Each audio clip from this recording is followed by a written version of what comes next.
Gentlemen, today we're going over the FN Tactical Police Shotgun. The TPS, in case you like your acronym short, like you like your women.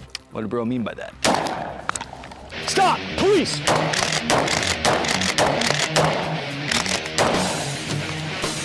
Tactical police shotguns. Could be the move.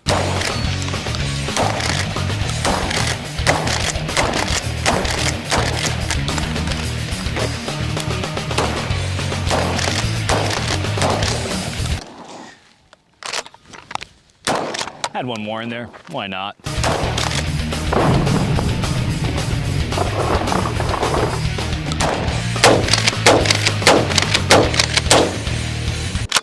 Bro's high speed. Bro's nothing but tactical himself. Now, typically a lot of us are used to a shotgun kind of resembling something like this, or something like this. And that's where the TPS sidesteps those expectations. Well, kind of. Now, the FN TPS, while it doesn't look super goofy, wonky, and silly, it still has some features about it that stand out from the rest of the shotgun crowd, thus making it noteworthy to talk about. And it's kind of cool because it's, in a weird way, a forgotten shotgun, and I say that lightly because I don't want Ian McComb to spawn behind me and execute me with some sort of weird, obscure French long round, but it's kind of like a shotgun that no one really ever talks about anymore, very obscure, and it's kind of cool also. So I kind of figured it'd be a good video to go over. Got the shotgun that decided it didn't know what it wanted to be. I want to be a fixed carry handle AR so bad. Obviously you have some prominent features on this gun, such as a buffer tube that can take an AR style stock. We have the tried and true CAR 15 stock on there. I love them. Though on a 12 gauge pump action shotgun, don't know how I feel about it, but there is a Pokemon counter card because we got some porting on the barrel. So it actually does help out with recoil. I noticed shooting it wasn't so bad. Got a AR-15 style pistol grip, which can be interchanged with other pistol grips, which is kind of cool. So you can kind of trick this thing out how you want. And then you'll notice both a front sight post and then the rear sights are very reminiscent of, say, an A2 style aperture sight setup, whatever you want to call it, along with a Picatinny rail where we can throw our optic on top of. The controls on it, in case you come across one, very simple. Here we have our magazine doohickey, the doodad, the thing you push, right? So you get access to your pump. So if you wanted to top off, blah, throw your shell in there, top off, load up your tube. You know, it's gonna take a second unless you got sleight of hand equipped or sleight of hand pro. More of a sleight of hand pro guy naturally. You know, years of Call of Duty, you know, getting slain in the matches against 12-year-olds, just absolutely eating my lunch money because they don't have a real job and I have to provide for. Anyway. From you. And then you got your safety. Now you're killing, hypothetically. Now you ain't. Now you're killing, hypothetically. Now you ain't. Pretty simple. We also got the gnarly teeth little compensator thingy up here. It's a tactical name for it, but I'm totally blanking. I would assume it's for those guys when they're like, all right, stack on me, John. We're gonna breach the door. They, you know, teeth into the thing and they got their breaching rounds. Probably what it is. I didn't do much breaching with a shotgun in my day. I mean, fun fact, I was trained on a shotgun, like in a formal get paid to carry a gun way, but it was one of those things where it's like mandated training because no one in like any PDs were using shotguns on patrol anymore. It was all the AR-15 and its adjacent platforms. I mean, it was still fun. I was shooting like an SBS 870 with like slugs and just being like, "Faw!"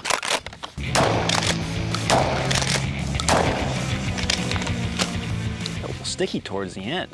If you can't tell, and this is not gonna lead to a Manscaped ad, I promise. I've been working on the beard. One thing that I'm reminded about when you have facial hair is like it getting caught in the stalks of your AR-15 buffer tube assembly. So it's a little bit like, bah, you get a little pinch. Ah, grab my beard. Weird thing about it, and I thought something was like broken on it. So we have this mag side saddle thingy set up. You'll notice that it moves. And I was like, when I got it, because I got it from the LGS, I was kind of hunting for one on Gunbroker because I knew of them. I thought they were this unique looking shotgun, has a whole retro CAR 15 stock on it, which I thought was, on there, which I thought was kind of fun. When I finally got it, I was like looking at it, I was like, okay, so is this thing just loose? Like what's going on with this? Because this whole thing is very foreign to me, right? I'm not like, guys, the YouTuber is back as an expert on the TPS from FN. It's not the case. We're discovering this shotgun together. We're like newlyweds. I don't know. We're like virgin newlyweds, discovering each other's bodies. But in this case, you're my bride. And I'm your husband, and this is our bedroom. So there are some discoveries, right? So for instance, when I was curious, because I was like, okay, well there's one, you know, nut, bolt, screw kind of thing holding it down, so I tightened it down. But then an odd thing happened where when I was tightening it down, it pretty much like seized up the gun to where the firing pin wasn't being able to be used. So I was like, whoa, that's definitely a no-go. Then I was like worried that I messed something up, but thankfully it's shooting today, so it works still. You know, I loosened it back up and it's good to go. So I thought that was a weird little feature because it moving is probably for a reason. It's just not dawning on me yet. So whatever, it's a feature. I get to talk about it. The button to activate the pump is kind of in a goofy spot. Like I like the 870 style where you can activate it without having to like break it down, because it's like a weird enough throw where if I'm holding it one-handed, you know, I don't know why it bugs me, but it does, it's a thing. I can't really activate that slide with the leverage needed, so you kind of have to come in, break it, and then you can get to it. I don't know, it's one of those things. Bam. Oh. Dude, we have never been this back. NGL looks pretty freaking sick.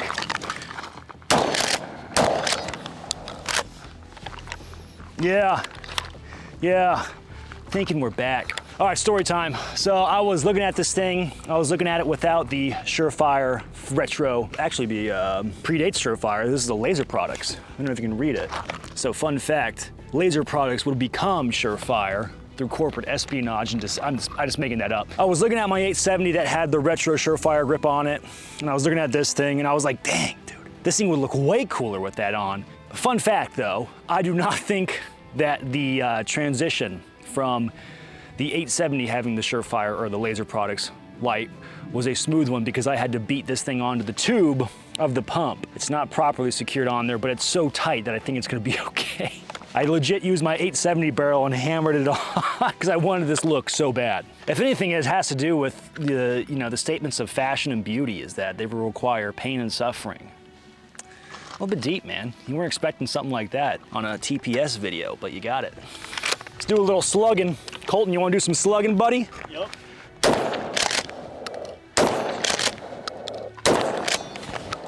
Oh yeah. Chat, does this become my new favorite shotgun?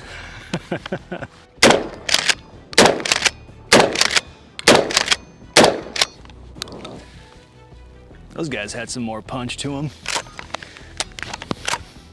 I definitely think my pump on there is a little bit crooked, but that's what I get.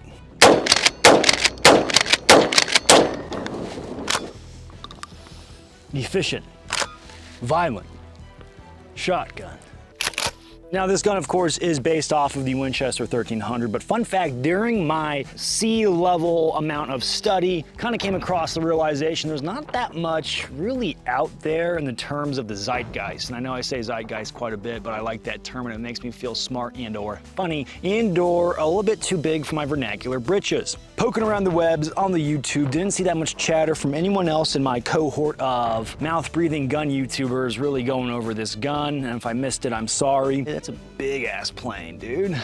Could you imagine being a medieval peasant seeing that thing? The end times are near. Did a little bit more digging and found out there was some pop culture this showed up in. I think it showed up in like GoldenEye, I want to say. So the gun does show up in some pop culture, shows up in some video games, and that being said, I think it does look the part for media. Like it has a more unique look to it than just regular shotgun. So if you're a director, producer trying to like find out like, how do we make our film unique? What do we do? And then it's like, oh, well, this shotgun exists. You know, their armorers are like, okay, yeah, we'll get you the TPS, cool. That's what it kind of feels like. I wonder even if at FN, when they were designing this thing, if they were like, dude, we got to make this thing look like it belongs in some media. Let's get FN in some games, dude. Let's get FN in some movies. It's my conspiracy theory. Can I prove it? Absolutely not, unless I asked around and like got into the FN files, but I doubt it. So it'll just be my hypothesis that they wanted a gun that had familiar functions to the AR-15